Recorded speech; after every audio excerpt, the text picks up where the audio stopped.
అందరికీ నమస్సులు. ఈ రెండవ అంతర్జాతీయ తెలుగు మహాసభల్లో వర్చువల్గా పాల్గొనడం నా అదృష్టంగా భావిస్తున్నాను. భీమవరంలో ఎంతో ఘనంగా నిర్వహించిన మొదటి తెలుగు మహాసభల్లో కూడా నేను పాల్గొన్నాను. రాజమహేంద్రవరంలో నిర్వహింపబడుతున్న ఈ తెలుగు మహాసభలు ఒక చారిత్రక ఘట్టం.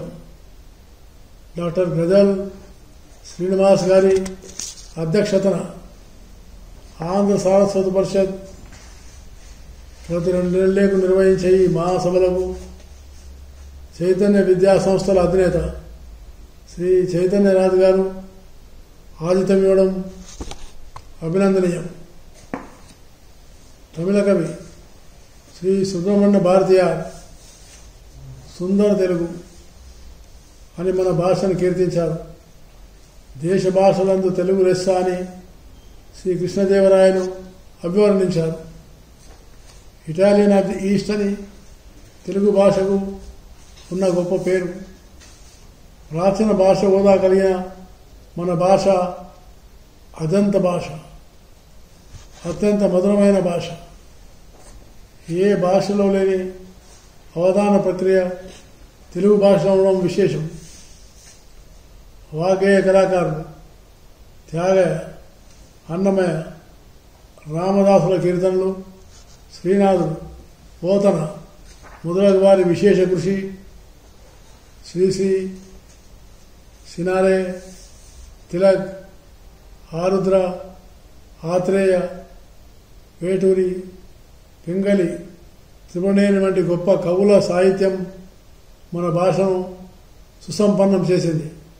మనమందరం మన భాషతో పాటు సగర్వంగా తరతరాలుగా ప్రవహిస్తూ వస్తున్నాము. భారతదేశంలో 1400 పైగా భాషలు మాట్లాడేవారు ఉన్నారని అనేక అధ్యయనాలు చెప్తున్నాయి. బహుశా ఏ దేశంలోనూ ఇంత గొప్ప భాషా సంపద ఉండకపోవచ్చు. నాకెంతో సంతోషంగా ఉంది. శ్రీ రాజరాజ నరేంద్రుల వారి పట్టాభిషేకం జరిగి 1000 ఏళ్ళు కావడం, ఆదికవి నన్నయ్య మహాభారతాన్ని ఆంధ్రీకరించే మహాయజ్ఞం ప్రారంభమై 1000 ఏళ్ళు కావడం, ఆంధ్ర సారస్వత పరిషత్ ఈ రెండవ అంతర్జాతీయ తెలుగు మహాసభలు చైతన్య విద్యా సంస్థలతో కలిపి సహస్రాబ్దికి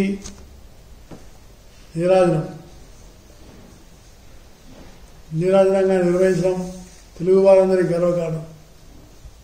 శ్రీ రాజరాజ నరేంద్రుల వారి తెలుగు భాషా సేవకు, గొప్ప పరిపాలనకు, సనాతన ధర్మభక్తికి ఇక్కడి సంస్థలు, దేవాలయాలు, ప్రజల ఆత్మీయ సంస్కారం, ఆయన పాలనకు ఘనమైన గుర్తులు. ఒకనాడు రాజమహేంద్రవరం తెలుగు భాషకు, సంస్కృతికి రాజధానిగా ప్రజలు కీర్తించేవారు. ఈ గోదావరి తీర ప్రాంత భారతదేశానికి వరి పండించే అన్నపూర్ణ. అల్లూరు సీతారామరాజు, డొక్కా సీతమ్మ, కందుకూరి వీరేశలింగం పంతులు, మధునా పంతులు, శ్రీప వంటి అనేక మంది మహానుభావులు ఈ ప్రదేశంలో ఉన్నారు. నేను అందరితో కూడా మనవి చేస్తున్నాను.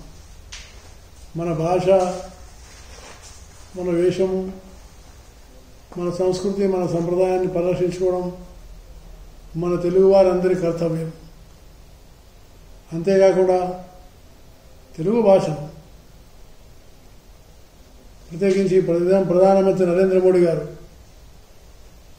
నూతన విద్యా విధానము 2020లో వారు దేశంలో అన్ని ప్రాంతీయ భాషల్లోనే పిల్లలకు చదువు చెప్పాలని, మాతృభాషలోనే ప్రాథమికమైనటువంటి విద్యను తప్పకుండా నేర్పించాలని నూతన విద్యా విధానం చెప్తున్నది. దీన్ని ప్రధానమంత్రి నరేంద్ర మోడీ గారు 2030 వరకు అమలు చేయాలని కోరుతున్నాను. కాబట్టి నేను ఈ సందర్భంగా ఈ 2 తెలుగు రాష్ట్రాల యొక్క ముఖ్యమంత్రులు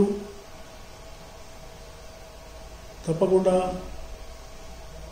మాతృభాషలోనే ప్రాథమికమైనటువంటి విద్యను కల్పించేటువంటి ప్రయత్నము, అలాగే తెలుగు బాలబాలికలందరికీ చక్కగా నేర్పించేటువంటి ప్రయత్నం చేయడం అత్యంత అవసరమని నేను భావిస్తూ ఈ మహాసభలు వైభవపేతంగా విజయవంతంగా జరగాలని నేను ఆశిస్తూ అందరికీ శుభాకాంక్షలు తెలియజేస్తున్నాను. జై హింద్.